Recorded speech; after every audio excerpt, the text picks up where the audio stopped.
আমরা এই প্রোগ্রামের শুরুতেই মহান আল্লাহ সুবহানাহু ওয়া তাআলার দরবারে শুকরিয়া আদায় করছি। প্রিয় ভাইয়েরা আমার, আল্লাহ রাব্বুল আলামিন বলেন, ওয়া ইন তাউদ্দু নি'মাতাল্লাহি লা তুহসুহা। হে দুনিয়ার মানুষেরা শোনো, ওয়া ইন তাউদ্দু নি'মাতাল্লাহ, তোমরা যদি আল্লাহর নিয়ামতসমূহ গণা শুরু করে দাও, হিসাব করা শুরু করো, লা তুহসুহা, তোমরা আল্লাহর নিয়ামত গুণে শেষ করতে পারবে না। সুবহানাল্লাহ। প্রিয় ভাইরা আমার, কত নিয়ামত দিয়া আল্লাহ আমাদের জীবনটাকে ভরপুর করে দিয়েছেন। চোখের সামনে যা দেখবেন সব নিয়ামত। প্রিয় ভাইরা আমার, একবার আপনার শরীরের দিকে তাকায়া দেখেন, কত নিয়ামত দিয়ে আল্লাহ রাব্বুল আলামিন আপনার শরীরটাকে গঠন করেছেন। প্রিয় ভাইরা, এই যে হাতের আঙ্গুল দেখতে পাচ্ছেন, এই পৃথিবীতে বাবার সঙ্গে সন্তানের চেহারার মিল পাওয়া যায়। যমজ যদি ভাই হয়, একজনের নাম হাসান আর একজনের নাম হোসাইন, চেহারার মধ্যে এমন মিল, কোনটা হাসান আর কোনটা হোসাইন চেনা যায় না। রাস্তা দিয়ে যাওয়ার সময় পেছন থেকে হাঁটা দেখে মনে করছেন এটা খায়রুল ইসলাম, কিন্তু সামনে দিয়ে গিয়ে দেখেন এটা খায়রুল ইসলাম নয়, এটা আব্দুল জব্বার। হয় কিনা বলেন? তার মানে হলো চেহারার সাথে মানুষের চেহারার সামান্য মিল পাওয়া যায়, হাঁটার সঙ্গে হাঁটার সামান্যতম মিল পাওয়া যায়, বাবার সাথে সন্তানের চেহারার মিল পাওয়া যায়, যমজ ভাইয়ের সাথে যমজ ভাইয়ের চেহারার মিল পাওয়া যায়। কিন্তু আল্লাহ রাব্বুল আলামিন এমন একটা অমিল রেখে দিয়েছেন, সেটা হলো হাতের টিপ সহি ফিঙ্গারপ্রিন্ট। এখানে 153টা সূক্ষ্ম রেখা রয়েছে। এই 153টা সূক্ষ্ম রেখা চেহারার সাথে যতই চেহারার মিল হোক না কেন, ফিঙ্গারপ্রিন্টের সঙ্গে আরেকজনের ফিঙ্গারপ্রিন্ট মেলে না। ঠিক কিনা বলেন? এমনি করে প্রিয় ভাইরা, আমাদের এই জিহ্বার ভিতরে 357টা সূক্ষ্ম রেখা দিয়া আল্লাহ রাব্বুল আলামিন আমাদের জিহ্বা তৈরি করেছেন।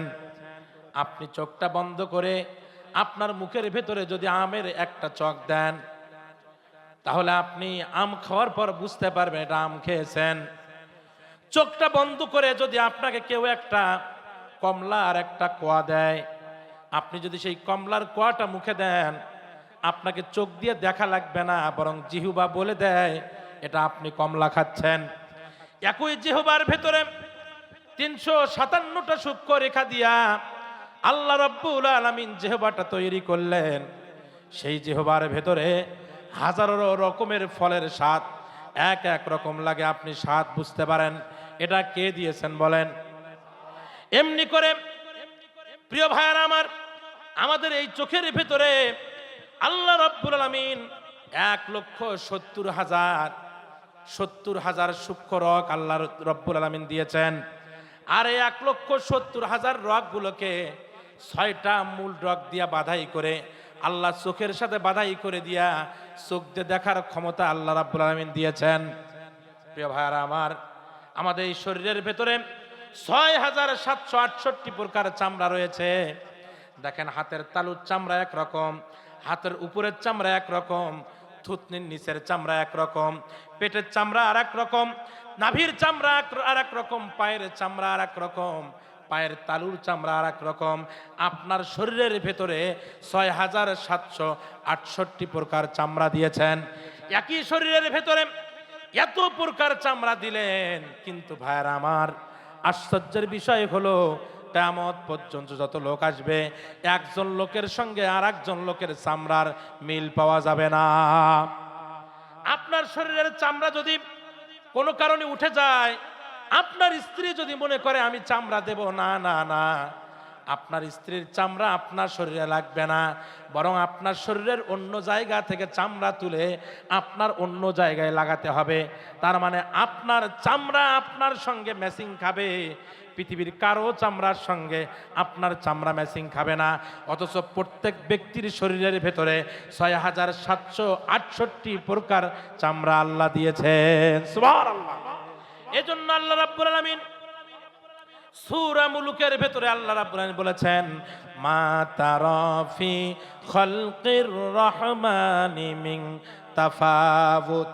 এ দুনিয়ার মানুষেরা, তোমরা তোমাদের রহমানের সৃষ্টির দিকে তাকায়া দেখো, তোমাদের রহমানের সৃষ্টির দিকে তাকায়া দেখো, হাল তারা মিন ফুতুর, তোমরা তোমাদের রহমানের সৃষ্টির মধ্যে সামান্যতম কোনো ফুতুর পাও কিনা, সামান্য কোনো তুমি ত্রুটি পাও কিনা, সামান্য কোনো বৈষম্য পাও কিনা।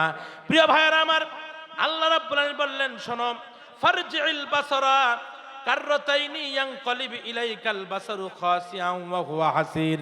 তুমি যদি তোমার দৃষ্টি দিয়া আল্লাহর সৃষ্টির দিকে তাকায়া থাকো, আল্লাহর সৃষ্টির দিকে তাকায়া দেখো, বারবার তাকাবে, কাররাতাইনি বারবার তাকাবে, তোমার দৃষ্টি তোমার দিকে ফিরে আসবে, তুমি ক্লান্ত হয়ে যাবে, পরিশ্রান্ত হয়ে যাবে, কিন্তু আল্লাহর সৃষ্টি নৈপুণ্যের ভেতরে সামান্যতম কোনো ত্রুটি তুমি কশ্চিন কালেও খুঁজে পাবে না। সুবহানাল্লাহ। যে মহান আল্লাহ সুবহানাহু ওয়া তাআলা আমাদেরকে এত নিয়ামত দিয়ে সৃষ্টি করলেন, সে আল্লাহর শুকরিয়া আদায় করতে রাজি আছি কিনা বলেন? রাজি আছি? আমরা আমাদের সমস্ত শক্তি উজাড় করে দিয়া মহান আল্লাহ সুবহানাহু ওয়া তাআলার দরবারে শুকরিয়া আদায় করছি, বলি আলহামদুলিল্লাহ। জোরে বলি আলহামদুলিল্লাহ। দরুদ ও সালাম আমাদের প্রাণপ্রিয় নেতার প্রতি, যার আনিত জীবন আদর্শ বাস্তবায়ন করার মাধ্যমে এই পৃথিবীতে শান্তি আসতে পারে। আমরা আমাদের মহান নেতার প্রতি দরদ ভরা মন নিয়ে দরুদ ও সালাম পেশ করছি। সকলে বলি সাল্লাল্লাহু আলাইহি ওয়াসাল্লাম। প্রিয় ভাইরা, আমি আপনাদের সামনে কোরআনুল কারীমের 2 নম্বর সূরা, সূরা বাকারার 208 নম্বর আয়াত তেলাওয়াত করেছি। আপনাদের মনোযোগ আছে কিনা এটা জানার জন্য একটু বলবো। বলেন তো দেখি, কোরআনুল কারীমের কত নম্বর সূরা থেকে তেলাওয়াত করেছি? কয় নাম্বার? সূরার নাম কি? সূরা বাকারা। আয়াত নাম্বার কত? 208। প্রিয় ভাইরা আমার,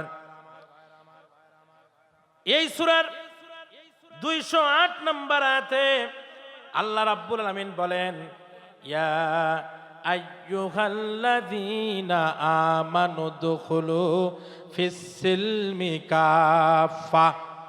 হে ঈমানদাররা, হে বিশ্বাসীরা, যারা তোমরা আমাকে রব বলে স্বীকার করে নিয়েছো, রাসূলকে আদর্শ নেতা হিসেবে স্বীকার করে নিয়েছো, কোরআনকে যারা সংবিধান হিসেবে গ্রহণ করেছো, তোমরা শোনো, ফিস-সিলমি কাফা, উদখুলু ফিস-সিলমি কাফা, তোমরা ইসলামের ভেতর পরিপূর্ণভাবে প্রবেশ করো। আর শুনে রাখো, ওয়ালা তাত্তাবিউ খুতুওয়াতিশ শাইতান, খবরদার তোমরা শয়তানের আনুগত্য করবে না, শয়তানের পদাঙ্ক অনুসরণ করবে না। ইন্নাহু লাকুম আদুউম মুবিন, নিশ্চয়ই শয়তান তোমাদের প্রকাশ্য শত্রু। আজকের আমার আলোচনার বিষয় হলো, ইসলামের ভেতর অর্ধেক প্রবেশ করার কোনো সুযোগ নাই, ইসলামের ভেতর পরিপূর্ণভাবে প্রবেশ করতে হবে। প্রিয় ভাইরা আমার, যে আয়াতে কারিমা আমি আপনাদের সামনে তেলাওয়াত করলাম আলোচনার জন্য, এই আয়াতে কারিমা নাজিল হয়েছে, প্রিয় ভাইরা, এই আয়াতে কারিমা নাজিল হয়েছে মদিনায়। সূরা বাকারা অধিকাংশ আয়াতগুলো মদিনায় নাজিল হয়েছে। শুধুমাত্র এই সূরা বাকারার শেষ আয়াতগুলো, এগুলো মক্কায় নাজিল হয়েছে। সূরার বেশি আয়াতগুলো এগুলো মদিনায় নাজিল হয়েছে। এমন একটা সময় নাজিল হয়েছে, মনোযোগ দিয়ে শুনবেন। রাসূল যখন মক্কা থেকে মদিনায় গেলেন, মদিনায় যাওয়ার পর রাসূল যখন দাওয়াতি কাজ আরম্ভ করলেন, দাওয়াতি কাজ যাদের সামনে করবেন তাদের অধিকাংশগুলো ইহুদি ধর্মের অনুসারী, যারা তাওরাত কিতাবকে অনুসরণ করে। রাসূল সাল্লাল্লাহু আলাইহি ওয়াসাল্লাম যাওয়ার আগেই এই ইহুদিরা তারা এমনভাবে তাদের তাওরাত কিতাবকে কাটছাট শুরু করলো। তারা আখিরাত বিশ্বাস করে, আল্লাহকে এক বলে বিশ্বাস করে, আখিরাত বিশ্বাস করে, তারা কিয়ামত বিশ্বাস করে, জান্নাত জাহান্নাম বিশ্বাস করে। কিন্তু এই দুনিয়াতে ধর্ম মানার ক্ষেত্রে তারা তাদের যেটা সুবিধা হয় তারা সেটা মানে, যেটা অসুবিধা হয় তারা সেটা বাদ দিয়ে দেয়। সুবিধা মতো আল্লাহকে বলে আল্লাহ তোমাকে রব বলে মানি, কিয়ামত মানি, হাসর মানি, জান্নাত জাহান্নাম মানি, কিন্তু এই দুনিয়াতে যতদিন থাকবো দিন মানার ক্ষেত্রে আমরা আমাদের সুবিধা মতো মানব।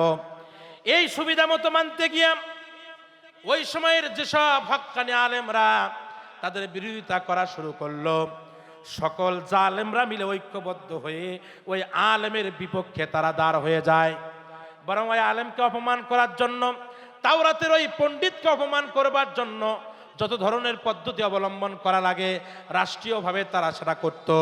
প্রিয় ভাইয়ারা আমার, রাষ্ট্রীয় সুযোগ সুবিধা নিয়ে তারা দিনকে বিকৃত করে ফেললো। অর্ধেক দিন মানে যেটা সুবিধা হয় সেটা মানে, যা মানলে তাদের ক্ষমতার কোনো সমস্যা হয় না, যা মানলে তাদের নেতৃত্বের কোনো সমস্যা হয় না, যা মানলে তাদের সামাজিক নেতৃত্বের কোনো সমস্যা হয় না। নিজের ক্ষেত্রে যেগুলো সহজ সেগুলো মানে, যেগুলো কঠিন সেগুলো মানা বাদ দিয়া ধর্মকে বিকৃত করে তারা মানুষের সামনে উপস্থাপন করে। ঠিক এরকম সময়ে রাসূল আকরাম সাল্লাল্লাহু আলাইহি ওয়াসাল্লাম যখন মক্কা থেকে মদিনায় আসলেন, হক ইসলাম নিয়ে তিনি আসলেন। এই ইসলাম তো সুবিধাজনক ইসলাম নয়, বরং ইসলামে যা আছে সবটাই মানতে হবে। সুবিধা যা হবে তা মানবে, অসুবিধা যা হবে তা মানবে না, এটা ইসলামে চলে না। কিন্তু ওই ইহুদিরা, ওই ইহুদির পণ্ডিতরা, তাওরাত কিতাবের পণ্ডিত যারা আছে, তারা ওই রকম বিকৃত ধর্ম মানা শুরু করলো, সুবিধাগত জিনিসগুলো মানা শুরু করলো, ধর্মকে বিকৃত করলো। মুসলমানরা যখন দাওয়াতি কাজ করে, যখন ইসলাম কবুল করলো, ওই তাওরাতের পণ্ডিতরা যারা সুবিধাজনক ইসলাম মানতো, ওরা মুহাম্মাদুর রাসূলুল্লাহর উম্মতদেরকে ওয়াসওয়াসা দিত, তাদেরকে কথা বলতো, মুহাম্মাদের উম্মতরা শোনো, তোমাদের নবী যেমন কথা বলে, তোমাদের নবী যেমন পূর্ণাঙ্গ ইসলামের কথা বলে, ব্যক্তি, পরিবার, সমাজ আর রাষ্ট্রে সর্বক্ষেত্রে ইসলামের কথা বলে, আমাদের নবীও তেমন কথা বলতো। দেখো না, আমরা আমাদের কিতাবকে বিকৃত করে ফেলেছি, অর্ধেক মানি, সুবিধাজনক মানি, যা ভালো মনে করি তা মানি, যা অসুবিধা মনে করি তা মানি না। ও মুহাম্মাদের উম্মতেরা, তোমরাও সেই রকম করবা। মুহাম্মদ যা বলে বলুক, তোমাদের যা সুবিধা হবে তা তোমরা মানবা, যেটা মানলে তোমাদের অসুবিধা হবে ওটা তোমাদের মানার দরকার নাই। এই সংবাদ যখন রাসূলুল্লাহর দরবারে পৌঁছে গেল, রাসূল আকরাম সাল্লাল্লাহু আলাইহি ওয়াসাল্লামের কাছে যখন পৌঁছে গেল, পৌঁছানোর সঙ্গে সঙ্গে আল্লাহ রাব্বুল আলামিন সূরা বাকারার 208 নম্বর আয়াত নাজিল করে দিলেন। নাজিল করে দিয়ে আল্লাহ রাব্বুল আলামিন বলছেন, ইয়া আইয়ুহাল্লাযীনা আমানু দুখুলু ফিস সিলমি কাফা। হে ঈমানদারগণেরা শোনো, ইহুদিরা যেমন তাদের ধর্মকে বিকৃত করে মানে, যা সুবিধা হয় তা মানে, যা অসুবিধা হয় তা মানে না, যা মানলে সিয়ার চলে যাওয়ার ভয় থাকে তা মানে না, এরকম যদি ওরা ইহুদিরা যেরকম করে মানে, হে ইমানদারগণ, তোমাদের ওই রকম ইসলাম মানলে চলবে না, বরং তোমাদেরকে ইমানদার যদি হয়ে থাকো, তোমাদেরকে পূর্ণাঙ্গ ইসলামের ভেতরে প্রবেশ করতে হবে। বলি সুবহানাল্লাহ। প্রিয় ভাইয়েরা আমার, এখন আসেন আমার মূল আলোচনায়। এই সূরা বাকারার 208 নম্বর আয়াতে ইয়া আইয়ুহাল্লাযীনা আমানু বললেন, এটার ব্যাখ্যা ভালো করে আপনাদেরকে বুঝতে হবে। না বুঝলে দিন বুঝবেন না, না বুঝলে আলোচনা বুঝবেন না। ও আমার প্রিয় ভাইয়ারা, গরম কথা তো অনেক শুনেছেন, আজকে একটু আলোচনা মনোযোগ দিয়ে শুনবেন, কিছু দেওয়ার জন্য চেষ্টা করব। এই যে আমি ইয়া আইয়ুহাল্লাযীনা আমানু বললাম, ইয়া আইয়ুহাল্লাযীনা আমানু, এই শব্দটা কোরআনুল কারিমে 89 বার আসছে। জোরে বলেন কয়বার? জোরে বলেন কয়বার? 89 বার আসছে। 89 বার কোরআনুল কারিমে ইয়া আইয়ুহাল্লাযীনা আমানু আসছে। আর এই 89 বারই আল্লাহ রাব্বুল আলামিন এই আয়াতে কারিমা মদিনায় নাজিল করেছেন। 89 বারই মদিনায় আসার পর আল্লাহ ইয়া আইয়ুহাল্লাযীনা আমানু বলেছেন। কিন্তু মক্কায় যতদিন আল্লাহ কোরআনের আয়াত নাজিল করেছেন, আল্লাহ ইয়া আইয়ুহান নাস বলেছেন। মক্কায় বলেন ইয়া আইয়ুহান নাস, মদিনায় কোরআনের আয়াত 89 বার নাজিল করলেন ইয়া আইয়ুহাল্লাযীনা আমানু। তাহলে মক্কায় ইয়া আইয়ুহান নাস, মদিনায় ইয়া আইয়ুহাল্লাযীনা আমানু। কারণটা কি? মদিনায় কারণটা কি? ইয়া আইয়ুহাল্লাযীনা আমানু মক্কায় কেন বলল না? তার মানে মক্কায় কি কোনো ইমানদার ছিল না? মক্কায় কি আবু বকর ছিল না? মক্কায় কি উসমান ছিল না? মক্কায় কি আলী ছিল না? মক্কায় কি ওমর ছিল না? কিন্তু মক্কায় আল্লাহ ইমানদার বলে ডাক দেয় না, খালি মদিনায় আসলে ডাক দেয় মক্কায় ইয়া আইয়ুহান নাস বলে। কারণটা কি? আপনারা বলতে পারেন হুজুর মদিনায় যখন রসুল আসলেন মদিনায় মুসলমানের সংখ্যা বেশি ছিল। না না না, মদিনায় মুসলমানের সংখ্যা বেশি ছিল না, বরং যখন রসুল রাষ্ট্রপ্রধান হলেন মদিনায় লোক সংখ্যা মাত্র ছিল 1388 জন লোক। মাত্র 1388 জন লোক নিয়ে রসুল মদিনার রাষ্ট্র চালু করেন। আর ওই 1388 জন লোকের মধ্যে মাত্র 211 জন মুসলমান ছিলেন, আর 1177 জন ছিলেন অমুসলিম। এখন আপনাদের কাছে আমার জিজ্ঞাসা, মদিনায় মুসলমান বেশি না কাফের বেশি? জোরে বলেন। 1177 জন অমুসলিম, মাত্র 211 জন মুসলমান। মুসলমান মাত্র 211 জন, কাফের 1177। তারপর ইয়া আইয়ুহাল্লাযীনা আমানু বলে। কারণটা কি? ও আমার প্রিয় ভাইয়ারা, কারণ হলো মদিনায় লোক সংখ্যা বেশি নয়, মক্কায় লোক সংখ্যা বেশি ছিল। আবিসিনিয়ায় কিছু হিজরত করেছিল, মদিনায় কিছু হিজরত করেছিল, আবার গোপনে ইসলাম কবুল করে প্রকাশ্যে আসে নাই। এরকম করে 400-500 মুসলমান মক্কায় ছিল, কিন্তু মক্কায় ইয়া আইয়ুহাল্লাযীনা আমানু বলে নাই। কিন্তু 211 জন মুসলমান মদিনায় ইয়া আইয়ুহাল্লাযীনা আমানু বলে। মুসলমান বেশি মক্কায়, তারপরে ইয়া আইয়ুহান নাস। মদিনায় মুসলমান সংখ্যা কম, তারপরে ইয়া আইয়ুহাল্লাযীনা আমানু। কারণটা কি? কারণ হলো আল্লাহ রাব্বুল আলামিন মক্কায় যখন আয়াত নাজিল করেন, তখন মক্কায় আবু বকর ছিল, ওমর ছিল, ওসমান ছিল, আলী ছিল। কিন্তু প্রিয় ভাইয়েরা আমার, এই কোরআন হলো আইন, এই কোরআন হলো বিধান, এই কোরআন শাসন করবার জন্য এই পৃথিবীতে এসেছে। কিন্তু মক্কায় যতদিন কোরআন ছিল, কোরআন শাসন ক্ষমতায় ছিল না, বরং কোরআন মানুষের অধীনস্থ ছিল। ওই মক্কা শাসন করতো আবু জেহেল, ওই মক্কা শাসন করতো উতবা, ওই মক্কা শাসন করতো আবু লাহাব। কোরআন দিয়ে ওই সমাজ ব্যবস্থা শাসন হবে, কিন্তু মক্কায় কোরআন শাসনের জায়গা নাই, রসুল আদর্শ নেতা হিসাবে, রাষ্ট্রপ্রধান হিসাবে নাই। আল্লাহ বলেন, ও মক্কার লোকেরা শোনো, মক্কায় মুসলমান বেশি থাকতে পারো, কিন্তু আমার কোরআনের জায়গায় নাই, আমার রসুলের জায়গায় নাই। সুতরাং তোমাদের ঈমান কবুল করেছি, কিন্তু আসমান থেকে আমি তোমাদেরকে ইমানের স্বীকৃতি দেই নাই। আর মদিনায় যাওয়ার পর মাত্র 211 জন মুসলমান, কিন্তু কোরআন যে জায়গায় থাকার কথা, শাসন ক্ষমতায় থাকার কথা, কোরআন শাসন ক্ষমতায় চলে গেছে। রসুল যে জায়গায় থাকার কথা, রসুল সে জায়গায় চলে গেছে। আল্লাহ বলে, মুসলমান সংখ্যা বেশি লাগবে না, আমার কোরআনের জায়গায়, রসুলের জায়গায় আমি খুশি হয়ে গেছি, তোমাদের ঈমানের স্বীকৃতি দিয়ে দিলাম। ইয়া আইয়ুহাল্লাযীনা আমানু। আল্লাহু আকবার বলেন। তার মানে হলো, এই মক্কায় যারা আমরা আছি, এই বাংলাদেশে যারা আছি, এই বাংলাদেশে কোরআন শাসন ক্ষমতায় নাই, কথা বলেন ঠিক কিনা? এই বাংলাদেশে রসুলের আদর্শ শাসন ক্ষমতায় নাই। তার মানে আমরা ইমানদার হলেও আল্লাহর পক্ষ থেকে আমাদের ইমানের স্বীকৃতি নাই। আমরা এখনো মক্কি জীবনে আছি, ঠিক কিনা বলেন? যদি আমরা আল্লাহর পক্ষ থেকে ইমানের ঘোষণা পেতে চাই, তাহলে আল্লাহর এই জমিনে আল্লাহর আইন দিয়ে সমাজ চালানোর কোনো বিকল্প নাই, কথা বলেন ঠিক কিনা? প্রিয় ভাইয়েরা আমার, আমাদের কাছে সে সুযোগ এসেছে গত 5 তারিখ 5 আগস্ট। ওই জালেম সরকার শেখ হাসিনা এই দেশ থেকে পালিয়ে চলে গেছে, ঠিক কিনা বলেন? একটা সুযোগ আল্লাহ রাব্বুল আলামিন করে দিয়েছেন। এখন যদি এই সুযোগ মুসলমানরা কাজে না লাগায়া শুধু ভাইয়া ঠেলাঠেলি, পাগড়ি নিয়ে ঠেলাঠেলি, টুপি নিয়ে ঠেলাঠেলি, আর জুব্বা নিয়ে ঠেলাঠেলি করি, আর যদি এই গুরুত্বপূর্ণ সময়টা অতিক্রম করে ফেলি, চিল্লায়া ওয়াজ করে যদি অতিক্রম করে ফেলি, আমরা বড্ড ভুল করে ফেলবো। বরং আল্লাহ রাব্বুল আমিন সুযোগ করে দিয়েছেন, যেই রাজাকার শব্দ দিয়া ওরা আলেমদেরকে দমানোর চেষ্টা করেছিল, যেই রাজাকার শব্দ দিয়া ওরা ইসলামকে দমানোর চেষ্টা করেছিল, যেই রাজাকার শব্দ দিয়া ওরা ওই বাংলাদেশে ইসলামকে দমিয়ে হিন্দুত্ববাদ কায়েম করবার জন্য চেষ্টা করেছিল, আল্লাহ রাব্বুল আলামিন আসমান থেকে ওই রাজাকার শব্দ দিয়া জালেমের বিদায় করে দিয়েছেন, কথা বলেন ঠিক কিনা?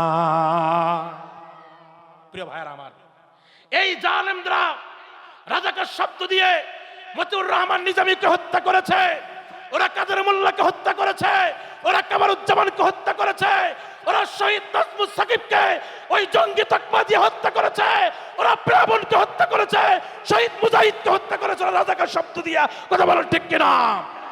আল্লাহ রাব্বুল আলামিন উত্তম পরিকল্পনাকারী। আল্লাহ রাব্বুল আলামিন বলেন, ওই জালেমরা তোরা রাজাকার শব্দ দিয়ে আলেমদেরকে হত্যা করেছিস, আমি আল্লাহ ওই রাজাকার শব্দের মাধ্যমে এই বাংলাদেশ থেকে তোদেরকে বিদায় করব। কথা বলেন ঠিক কিনা?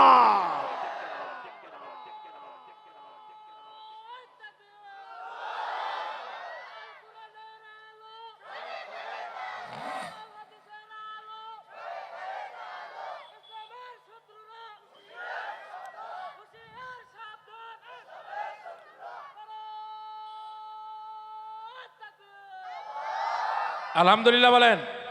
প্রিয় ভাইরা আসেন, এখন আমরা চলে আসি উদখুলু ফিস সিলমি কাফা। ইসলামের ভেতর পরিপূর্ণ হয়ে প্রবেশ করো। এই ইসলাম পরিপূর্ণ। আল্লাহ রাব্বুল আলামিন সূরা মায়েদার ৩ নম্বর আয়াতে আল্লাহ রাব্বুল আলামিন বলেন, আল ইয়াউমা আকমালতু লাকুম দীনাকুম ওয়া আতমামতু আলাইকুম নি'মাতি ওয়া রাদিতু লাকুমুল ইসলাম দীনা। আল্লাহু আকবার। আল্লাহ বলেন, আল ইয়াউমা আকমালতু লাকুম দীনাকুম, আজকে দিনকে আমি পরিপূর্ণ করে দিলাম। ওয়া আতমামতু আলাইকুম নি'মাতি, আমার পক্ষ থেকে নিয়ামত পরিপূর্ণ করে দিলাম।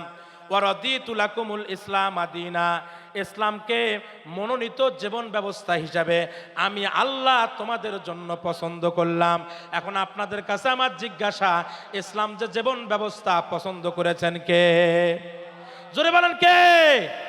আল্লাহ রাব্বুল আলামিন পছন্দ করেছেন জীবন ব্যবস্থা হিসাবে। এখন এই জীবন ব্যবস্থা কতখানি জীবন ব্যবস্থা? আল্লাহ রাব্বুল আলামিন বলেন কোরআনুল কারীমের ভেতরে সূরা ইমরানের আল্লাহ রাব্বুল আলামিন সূরা নাহলের 89 নম্বর আয়াতে বলেন, ওয়ানাজ্জালনা আলাইকাল কিতাবা তিবয়ানাল লিকুল্লি শাই। শোনো, আমি এই কিতাব নাজিল করেছি তোমাদের সামনে সুস্পষ্ট বর্ণনা দিয়া, সকল বিষয়ের সুস্পষ্ট বর্ণনা দিয়া। বরং মা ফাররাতনা ফিল কিতাবি মিন শাই, বরং আমি এটা হলো আমেরিকার 1 নম্বর হাতিয়ার। অথচ রাসূল আকরাম সাল্লাল্লাহু আলাইহি ওয়াসাল্লাম বলেছেন, শোনো, মান আহদাসা ফি আমরিনা হাযা মা লাইসা ফিহি ফাহুয়া রাদ্দুন, আমার ইসলামে যা নাই, আমার দ্বীনের মধ্যে যা নাই, তা যদি কেউ তৈরি করে ফাহুয়া রাদ্দুন, সেটা বাতিল। তাহলে আল্লাহ রসুলের দিনের মধ্যে কি আছে? আল্লাহ রসুলের দিনের মধ্যে আছে ওই মদিনার মসজিদে নববীর ইমাম যিনি, রাষ্ট্রেরও ইমাম তিনি, ঠিক কিনা বলেন? এটা রসুলের ইসলামে আছে। এখন আপনি বাংলাদেশের ইসলাম বানালেন কি? বাইতুল মুকাররমের খতিব একজন, বঙ্গভবনের ইমাম একজন। তার মানে আপনি ইসলামে আছে ওই মসজিদে নববীর ইমাম যিনি, রাষ্ট্র ইমাম তিনি, এটা হলো ইসলাম। আর আপনি ইসলাম বানাচ্ছেন বাইতুল মুকাররমের খতিব একজন, বঙ্গভবনের ইমাম একজন। তার মানে এর চাইতে বড় বেদাত আর বাংলাদেশে একটাও নাই। কথা বলেন ঠিক কিনা? আর রাসূল বলেছেন, মান আহাদাসা ফি আমরিনা হাযা, আমার দ্বীনের মধ্যে কেউ যদি কোনো কিছু আবিষ্কার করে যা আমার দ্বীনের মধ্যে নাই, ফাহুয়া রাদ্দুন, তা বাতিল, তা প্রত্যক্ষিত, তা চলবে না। তার মানে রসুলের ইসলামে আছে বাইতুল মুকাররমের খতিব যে ব্যক্তি হবে, ওই ব্যক্তি বঙ্গভবনেরও প্রধান হবে। এই কাজ যেদিন হবে সেই দিন ইসলাম পরিপূর্ণ হবে, এই দেশে কায়েম হবে। আর যখন আপনি বাইতুল মুকাররম আর বঙ্গভবনকে আলাদা করবেন, তার মানে ধর্ম আর রাজনীতিকে যতদিন আলাদা করবেন, ততদিন আপনি পূর্ণাঙ্গ ইসলাম মানলেন না, আপনি অর্ধেক ইসলাম মানছেন। কথা বলেন ঠিক কিনা? আর আপনার এই অর্ধেক ইসলাম, আল্লাহ রাব্বুল আলামিন বলে, শোনো, এই অর্ধেক ইসলাম যদি মানো, তোমার পরিণতি কি হবে? আফাতুমিনুনা বিবাদিল কিতাব, তোমরা আমার কিতাবের কিছু মানবা, তার মানে অর্ধেক মানবা। ওয়াতাকফুরুনা বিবাদ, আবার আমার কিতাবের কিছু অস্বীকার করবা, তার মানে অর্ধেক ইসলাম মানবা। ব্যক্তিগত জীবনে মানবা, পারিবারিক জীবনে মানবা, সামাজিক জীবনে মানবা, কিন্তু রাষ্ট্রীয় জীবনের কথা শুনলে তোমার চুলকানি শুরু হয়, রাজনৈতিক জীবনের কথা শুনলে তোমার চুলকানি শুরু হয়। রাষ্ট্রের কথা বললে তুমি বলো ধর্ম আর রাজনীতি আলাদা, এই কথা বলে তুমি ধর্মনিরপেক্ষ রাজনীতি করবা, জাতীয়তাবাদের রাজনীতি করবা, কমিউনিজমের রাজনীতি করবা, পুঁজিবাদের রাজনীতি করবা, তারপরে এরকম করে সেকুলারিজমের রাজনীতি করবা। এই সব রাজনীতি করে অর্ধেক ইসলাম মানবা, অর্ধেক মানবা না। আল্লাহ বলে, ফামা জাযাউ মান ইয়াফআলু যালিকা মিনকুম ইল্লা খিজুন ফিল হায়াতিদ দুনিয়া। শুনে নাও, শুনে নাও, এই দুনিয়ার জীবনে যত আমলদার হও না কেন, ওয়াইন সামা যদি তুমি রোজাদার হও, ওয়া সাল্লা যদি নামাজ পড়ো, ওয়া হাজ্জা যদি হজ করো, ওয়া তামারা যদি ওমরা করো, ওয়া ক্বালা ইন্নী মুসলিম যদি বলো আমি একজন মুসলমান, যত কিছু দাবি করো না কেন, অর্ধেক ইসলাম মানো। আর যদি অর্ধেক ইসলাম না মানো, তাহলে তোমার দুনিয়ার জীবনে যত আমল হোক না কেন, কোনো আমল আল্লাহর দরবারে কাজে আসবে না। ঠিক না? আল্লাহ রাব্বুল আলামিন বলে, শোনো, আফা গায়রা দীনিল্লাহি ইয়াবগুন ওয়া লাহু আসলামা মান ফিস সামাওয়াতি ওয়াল আরদি তাওআন ওয়া কারহা। আফা গায়রা দীনিল্লাহি ইয়াবগুন, আমার দিন বাদ দিয়া। এখন আপনারা বলবেন দিন কি? দিন মানে ধর্ম?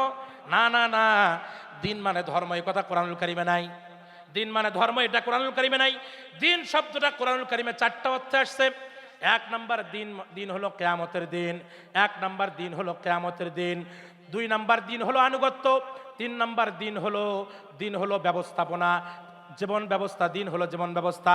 তাহলে 1 নাম্বার দিন হলো কিয়ামত, 2 নাম্বার দিন হলো আনুগত্য, 3 নম্বরে দিন হলো জীবন ব্যবস্থা, আর 4 নাম্বারের দিন হলো রাষ্ট্র ব্যবস্থা। এখন আপনারা বলবেন, হুজুর দিন মানে যে রাষ্ট্র ব্যবস্থা কেমনে বুঝলেন? ওই যে আল্লাহ রাব্বুল আলামিন যখন মুসাকে বললেন, ইযহাব ইলা ফিরআউনা ইন্নাহু তাগা, হে মুসা যাও ফিরআউনের কাছে। ফিরআউন তগুতি শুরু করছে।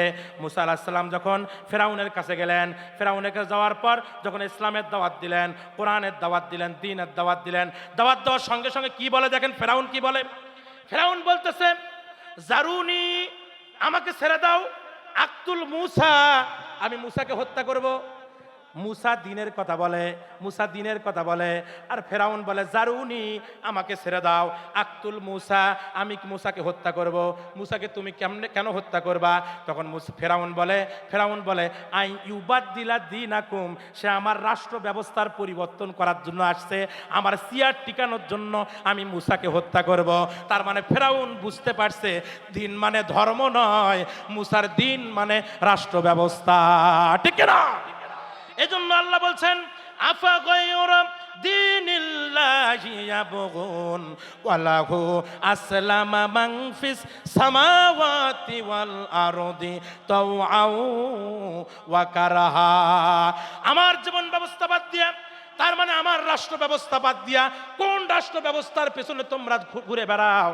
শুনে রাখো, ওয়ামাইয়াবতাগি গায়রাল ইসলামি দীনান, আমার রাষ্ট্র ব্যবস্থা বাদ দিয়া অন্য কোন রাষ্ট্র ব্যবস্থার পেছনে যদি ছোট, জাতীয়তাবাদের পেছনে যদি ছোট, মানুষের তৈরি করা আদর্শের পেছনে যদি ছোট, ওই আমেরিকার তৈরি করা, ওই ব্রিটিশের তৈরি করা 313টা আইন প্রতিষ্ঠার জন্য যদি কাজ করো, শুনে রাখো, ওয়ামাইয়াবতাগি গায়রাল ইসলামি দীনান ফালাই ইউকবালা মিনহু, লানে তাকিদ ব্যবহার করা হয়েছে, লাইয়ুকবালা, কোশ্চেন কালেও তোমার কোনো আমল কবুল হবে না।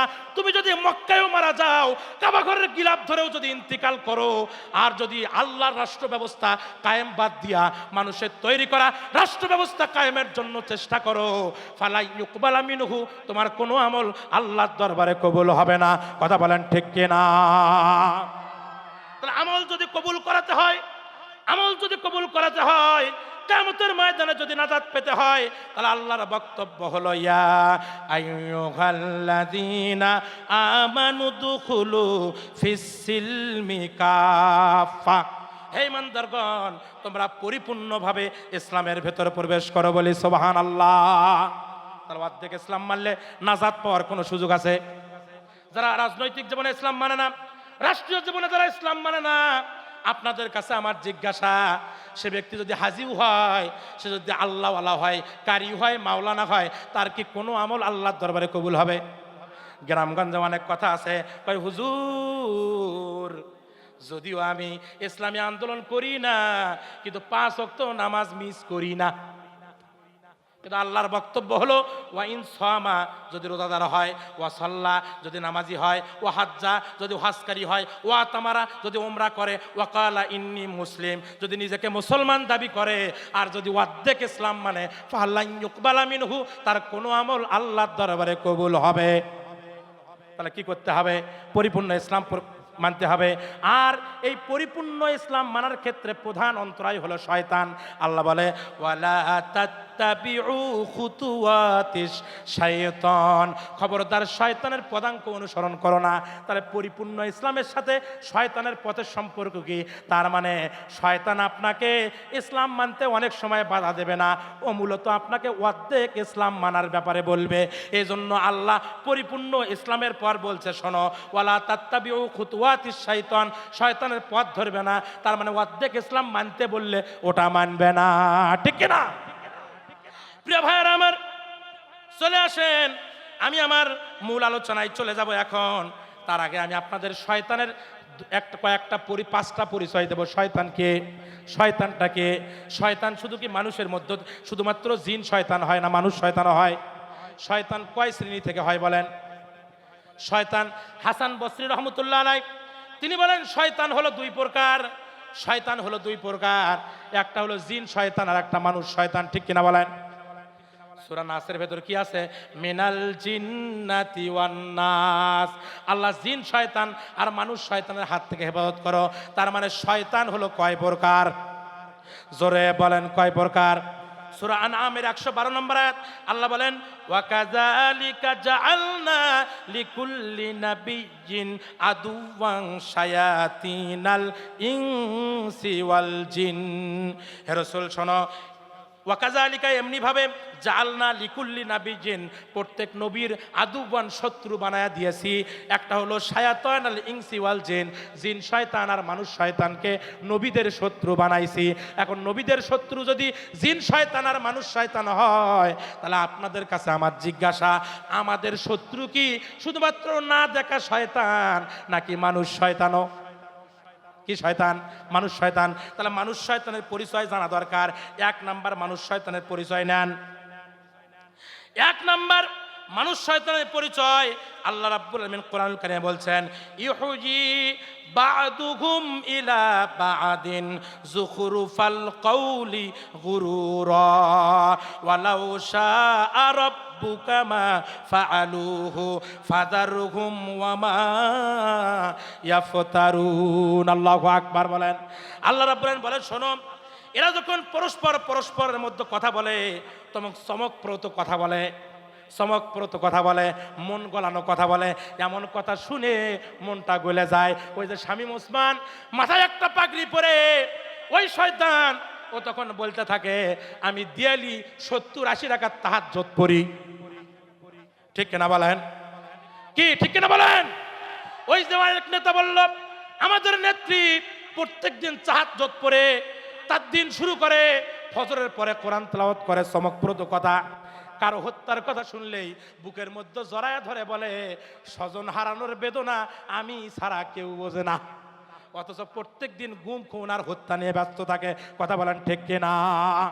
আল্লাহ বলেন, বা'দুহুম ইলা বা'দিন যুখরুফাল কওলি গুরুরা, এরা যখন পরস্পরের মধ্যে কথা বলে, এরা চমকপ্রদ কথা বলে, শুনলেই ভালো লাগে, মনে হয় এই লোকটাকে খারাপ হতে পারে। যখন বলে আমি তাহাজ্জুদ পড়ি, সকালবেলা ফজরের নামাজ পড়ে কোরআন তেলাওয়াত করে দিন শুরু করি, আপনারা বলেন কথা শুনে কি মানুষ খারাপ মনে হয়? খারাপ মনে হয়? অথচ ওই যে 2018 সালের যে নির্বাচন, ওই নির্বাচনে ওই 30 তারিখের ভোট 29 তারিখে রাতের বেলা শেষ করছে। এখন পরের দিন আমাদের ডক্টর কি যেন ছিল, ডক্টর কামাল, উনি বলছেন, হুজুররা ফজরের নামাজ পড়ে ভোট দিতে গেছে আর আমাদের নেত্রী তাহাজ্জুদ পড়েই ভোটের বাক্স ভরাইছে। ঠিক কিনা বলেন? প্রিয় ভাইরা আমার, তার মানে হলো ওরা চমকপ্রদ কথা বলে, অথচ ভেতরটা অত্যন্ত কালাম। ওই যে দেখেন, বঙ্গবন্ধু শেখ মুজিবুর রহমানের হত্যাকারী অন্যায় করেছে, তাকে ফাঁসি দেবে, কোনো সমস্যা নাই। কিন্তু উনি জেলখানার ভেতর গিয়া ওই একজনের ওপরে, ওই পায়ের ওপর, বুকের ওপর পা দিয়া জবাই করে তাকে হত্যা করেছে, করে নাই? কিন্তু ওপর ভাষা বলে, স্বজন হারানোর বেদনা আমি ছাড়া আর কেউ বোঝে না।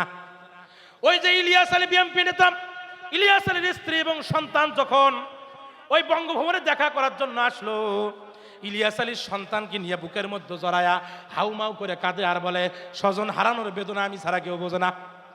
অথচ ওই ইলিয়াস আলীকে জিয়াউল হাসানকে নির্দেশ দিয়া ওই ইলিয়াস আলীকে বঙ্গোপসাগরের মধ্যে নিয়ে গিয়া ক্রস ফায়ার দিয়ে হত্যা করে তার পেট ছিঁড়ে ভুঁড়ি বার করে তার মধ্যে পাথর ঢুকাইয়া দিয়া টেপ দিয়ে চাপাইয়া দিয়া তাকে সমুদ্রের মধ্যে নিক্ষেপ করেছে।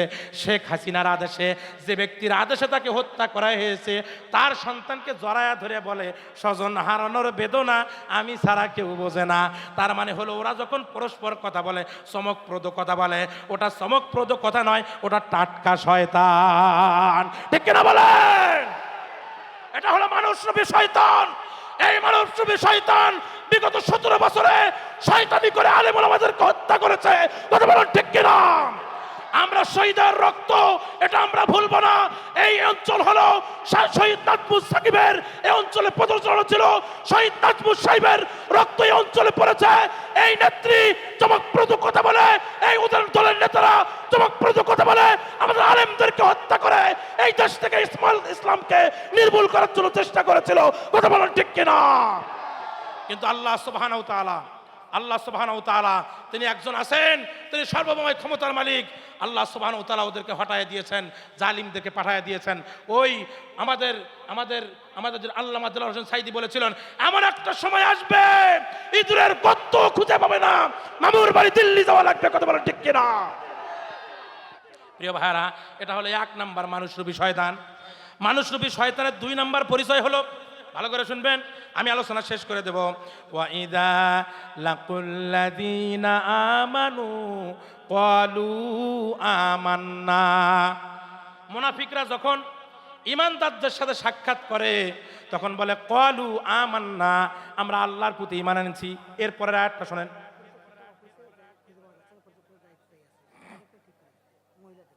মহিলাদের প্রজেক্টরটা ঠিক করে দেন, মহিলাদের প্রজেক্টর ঠিক করে দেন। ডেকোরেটর ভাই, মহিলাদের প্রজেক্টরটা ঠিক করে দেবেন। প্রিয় ভাইয়ারা, পরের অংশ শোনেন। ওয়াইদা লাকুল্লাযীনা আমানু ক্বালু আমান্না। মুনাফিকরা, মুনাফিক কারা? রাসূল বলেছেন আল মুনাফিকু কামাসালিশ শাতিল আয়রা। মুনাফিক হলো আওয়ানিয়া বকরির মতো। কিসের মতো বলেন? আওয়ানিয়া বকরি শোনেন? আওয়ানিয়া বকরি মানে যে বকরির পাঠা দরকার হয়। এই বকরি যদি মাঝখানতে থাকে, 2 পাশে যদি 2টা পাঠা থাকে, এই বকরি একবার ওই পাঠার দিকে যায় আর এই পাঠার দিকে যায়। তার মানে ওর পাঠা নির্দিষ্ট নয়, ওর কাজ হলেই হলো। মুসলমানদের মধ্যে এরকম কিছু লোক থাকে যারা আওয়ানে বকরির মতো মুনাফিক। এই মুনাফিক বর্গের লোকগুলো এরা আলেমদের সাথেও থাকতে চায়, আবার জালেমদের সাথে থাকতে চায়। ওদের উদ্দেশ্য হলো কাজ হলেই হলো। ঠিক কিনা বলেন? এই আওয়ানে বকরি মার্কা মুনাফিক যারা, এদের ব্যাপারে আল্লাহ বলেন ওয়াইদা লাকুল্লাযীনা ক্বালু আমান্না। যখন মুমিনদের সাথে সাক্ষাৎ করে তখন বলে আমরা আল্লাহর প্রতি ঈমান আনছি। তারপরে দেখেন ওয়াইজা খলাউ ইলা শায়াতিনিহিম, যখন শয়তানের সাথে সাক্ষাৎ করে, তাহলে শয়তানকে মুমিনের সাথে সাক্ষাৎ করলে বলে আমরা তো আল্লাহর প্রতি ঈমান আনলাম। পরে আল্লাহ ওয়াইজা খলাউ ইলা শায়াতিনিহিম, পেছনে গিয়ে শয়তানের সাথে সাক্ষাৎ করে, তাহলে শয়তান কেটা? তার মানে শয়তান হলো মুমিনদের বিরোধিতা যারা করে, আলেমদের বিরোধিতা যারা করে, আল্লাহর কোরআনের ভাষাই হলো ইসলাম বিরোধী যারা, ওরা হলো শয়তান। ওয়াইজা লাকুল্লাযীনা আমানু ক্বালু আমান্না, যখন মুমিনদের কাছে যায় ওরা বলে আমরা আল্লাহর প্রতি ঈমান আনছি। ওয়াইজা খলাউ ইলা শায়াতিনিহিম, যখন শয়তানের কাছে যায় তাহলে শয়তানকে? শয়তান হলো আলেমদেরকে যারা জেল দেয়, আলেমদের উপর যারা জুলুম করে, আলেমদের উপর যারা নির্যাতন করে, ইমানদারকে যারা কষ্ট দেয়, আল্লাহর কোরআনের ভাষাই হলো ওরা শয়তান। আর প্রিয় ভাইয়ার আমার, তাহলে শয়তানের 2 নম্বর পরিচয় হলো যারা ইসলাম বিরোধী শক্তি, ওরা এক প্রকার মানুষ নামক কি? শয়তান। 3 নম্বরে আসেন, শয়তানের পরিচয় হলো আল্লাহ রাব্বুল আলামিন বলেন মানব রচিত বিধান প্রতিষ্ঠার জন্য যারা কাজ করে ওরা শয়তান। আল্লাহ রাব্বুল আলামিন বলেন আল্লাযীনা আমানু ইউকাতিলুনা ফি সাবিলিল্লাহ, যারা ঈমানদার তারা আল্লাহর রাস্তায় জিহাদ করে। পরের আয়াত শুনেন ওয়াল্লাযীনা কাফারু ইউকাতিলুনা ফি সাবিলিত তাগুত, আর যারা যারা কাফের তারা তগুতের পথে জিহাদ করে। তগুত কারা? তগুত হলো ওই সব শক্তি যারা নিজেরা ইসলাম মানে না, অন্যরা যাতে ইসলাম না মানতে পারে সেই পরিবেশ সৃষ্টি করে। ইসলাম না মানার ব্যাপারে আদেশ দেয় না, বরং এমন পরিবেশ সৃষ্টি করে টুপি পরলে ভয় লাগে, দাড়ি রাখলে ভয় লাগে, জুব্বা পরলে ভয় লাগে, নামাজ পড়তে ভয় লাগে, টাকনুর উপর কাপড় পরলে ভয় লাগে। এই পরিবেশ যারা সৃষ্টি করে, যে ক্ষমতাবানরা সৃষ্টি করে, ওরা হলো তাগুত। আল্লাহ বলে আল্লাযীনা কাফারু ইউকাতিলুনা ইউকাতিলুনা ফি সাবিলিত তাগুত, একদল লোক আছে ওই তাগুতের পক্ষে যুদ্ধ করে। আল্লাহ বলে ফাকাতিলু আউলিয়া আশ-শায়তান, এরা মূলত শয়তানের ওলি, এরা শয়তানের বন্ধু। ঠিক কিনা বলেন? তার মানে এই আল্লাহর জমিনে আল্লাহর দিন বাদ দিয়ে মানুষের তৈরি করা আদর্শ প্রতিষ্ঠার জন্য যারা কাজ করে ওরা মূলত তগুতের পক্ষে কাজ করে। আল্লাহ বলে ফাকাতিলু আউলিয়া আশ-শাইতান, এই তগুতের বন্ধু যারা এরা মূলত শয়তানের বন্ধু। তার মানে ওরা এক প্রকার মানুষ নয়, ওরা এক প্রকার শয়তান। শয়তানের 4 নম্বর পরিচয়, শয়তানের 4 নম্বর পরিচয় হলো সূরা আরাফের 16 নম্বর আয়াত, قال فبما أغويتني لأقعدن لهم صراطك المستقيم। আল্লাহু আকবার বলেন। ওই যে শয়তান বলল আল্লাহ ফাবিমা আগুয়াইতানি লাআকুদান্না লাকুম সিরাতাকাল মুস্তাকিম, আল্লাহ আমি সরল সঠিক রাস্তার মাঝখানতে বসে থাকে আপনার গোলামদেরকে আমি বাধা দান করব। সরল সঠিক রাস্তার মাঝে বসবো আর আমি সেখানে বসে আমি তোমার গোলামদেরকে বাধা দেব। কোন পথের মাঝখানতি বলেন? সিরাতাল মুস্তাকিমের মাঝখানতি। এখন আমি আপনাকে বলি সিরাতাল মুস্তাকিমের রাস্তা কোনটা? ওটা পৃথিবীর কেউ না চিনলেও ওটা শয়তান ভালো করে চেনে, না চিনলেও ওই বসবি কেমনে? ঠিক কিনা বলেন? ও তো বলতেছে আগুয়াইতানি লাআকুদান্না লাহুম সিরাতাকাল মুস্তাকিম, অবশ্যই আমি লাআকুদান্না লাহুম সিরাতাকাল মুস্তাকিম, অবশ্যই আমি ওই সিরাতাল মুস্তাকিমের রাস্তার মাঝখানতে বসে থাকবো। তার মানে হলো পৃথিবীর কেউ সিরাতাল মুস্তাকিম না চিনলেও শয়তান খুব ভালো করে চেনে। ঠিক কিনা বলেন? এখন ভাইয়ারা আমার, মানুষ নামক শয়তান কারা? মানুষ নামক শয়তান তারা শয়তানের কাছ থেকে বুদ্ধি নিয়ে যারা সিরাতাল মুস্তাকিমের রাস্তায় মাঝখানতে বসে থাকে ইমানদারদেরকে বাধা দেয়। এখন আপনারা বলবেন সিরাতাল মুস্তাকিমের রাস্তায় কারা ছিল বিগত সময়ে কারা ছিল? আল্লামা ইমাম ইবনে তাইমিয়া রাহমাতুল্লাহ আলাইহি, তাকে বলা হয়েছে ইমাম ইবনে তাইমিয়া হকপন্থী কারা, সিরাতাল মুস্তাকিমের ওপর আছে কারা, কি দেখে বুঝবো? বলে ওই দলের লোকদের চিহ্ন হলো 3টা। জোরে বলেন কয়টা? আরো জোরে। 1 নম্বর হলো ওই দলের লোকেরা হয় জিহাদরত থাকবে, যতক্ষণ আল্লাহর জমিনে আল্লাহর দিন কায়েম না হয়েছে ততক্ষণ পর্যন্ত তারা জিহাদের ময়দানে থাকবে, আর না হয় তারা জেলখানায় থাকবে, আর না হয় বাতিলের গুলি খেয়ে শাহাদত বরণ করে দুনিয়া ছেড়ে চলে যাবে, কবরে থাকবে। তাহলে যারা ইমানদার মুস্তাকিমের পথে যারা আছে তাদের জায়গা হলো 3টা। একটা হলো জিহাদের ময়দান, একটা হলো জেলখানা, আর একটা হলো কবরস্থান। এই 3 জায়গায় থাকবে ইমানদাররা। ও আমার প্রিয় ভাইরা, বিগত সময়ে জালিমের বন্দুকের নল যে দলের দিকে তাক করা ছিল ওই দলের লোকদের জীবনে এই 3টা জিনিস ঘটছে। হয় জিহাদের ময়দানে থাকা লাগছে, আর না হয় জেলখানায় থাকা লাগছে, না হয় শাহাদত বরণ করে কবরে যাওয়া লাগছে। ঠিক কিনা বলেন? এই যে 3 রাস্তা, 3টা জিনিস দেখে সঠিক ইসলামী দল চিনে ক্ষমতার হুমকি কে হতে পারে এটা যখন ওরা বুঝতে পেরেছে বাংলাদেশ জামাত ইসলামী আমার ক্ষমতার হুমকি হতে পারে, তখন এই দলটার ওপর আক্রমণ যারা করছে ওরা বুঝতে পারছে সিরাতাল মুস্তাকিম কোনটা। আর ওই শয়তানের ওয়াসওয়াসায় পড়ে ওই রাস্তার মাঝখানতি ওরা বসে থেকে ইসলামকে দমানোর জন্য চেষ্টা করেছে। তার মানে এই যে যারা এই কাজ করেছে এরা হলো মানবরূপী শয়তান। ঠিক না? প্রিয় ভাইরা আমার, আমরা হলো ভাই এলাকার বক্তা, সময় আমাদের বেশি নয়, অল্প সময়ে শেষ করতে হবে। এই জন্য প্রিয় ভাইরা আর কথা না বাড়িয়ে আমাদের এই মসজিদ উন্নয়ন কল্পে আজকের এই মাহফিল, প্রিয় ভাইরা আমার, এই জন্য আমি আপনাদের উদাত্ত আহ্বান জানাবো। আমাদের প্রধান বক্তা অত্যন্ত ভালো আলোচনা করেন, আপনারা আমার আলোচনা শোনার জন্য আসেন নাই, এসেছেন প্রধান বক্তা আলোচনা শোনার জন্য। এই জন্য আমিও শুনতে চাই, আপনারাও শুনতে চান, আমরা সবাই মিলে শুনতে চাই। তবে একটা পরিবেশ তৈরি করে দিতে হবে। আমাদের এই মসজিদটা উদয়সাগর মুন্সিপাড়া জামে মসজিদ, আমি মনে করি এই অঞ্চলের মধ্যে সবচাইতে এখন পর্যন্ত যে অবস্থায় আছে সবচাইতে খারাপ অবস্থা নাকি? এমন কোনো মসজিদ নাই সুন্দর টাইলস নাই, এমন কোনো মসজিদ নাই সুন্দর করে হয় নাই। এখন মুন্সিপাড়া মসজিদ ওই 13 সালে সাথী বৈঠকে আসে যেরকম দেখছি এখনো ওই রকমই। ঠিক কিনা বলেন? 13-14 সালে যখন আসতাম ওই মসজিদের যে অবস্থায় দেখছি এখন ওই অবস্থায়। তাহলে ওই অবস্থার কি পরিবর্তন করা লাগবে না? এজন্য এলাকাবাসী যারা আছেন, আপনারা যারা আছেন, সবাই মিলে করবেন। রসুল বলেছেন, যে ব্যক্তি দুনিয়াতে একটা মসজিদ তৈরি করলো, আল্লাহ রাব্বুল আলামিন জান্নাতের ভিতরে তার জন্য একটা ঘর বানায় দেবেন। আপনার ঘরটা কত সুন্দর করলেন, আপনার বাড়িটা কত সুন্দর করে টাইলস করলেন, আপনার বাথরুমটা টাইলস করলেন, আপনার টয়লেটটা টাইলস করলেন, আপনার রান্নাঘরটা টাইলস করলেন, কিন্তু আপনার মসজিদটা সুন্দর হলো না, আপনার মসজিদটা জীর্ণ শীর্ণ হয়ে থাকলো। এটা তো হতে পারে না।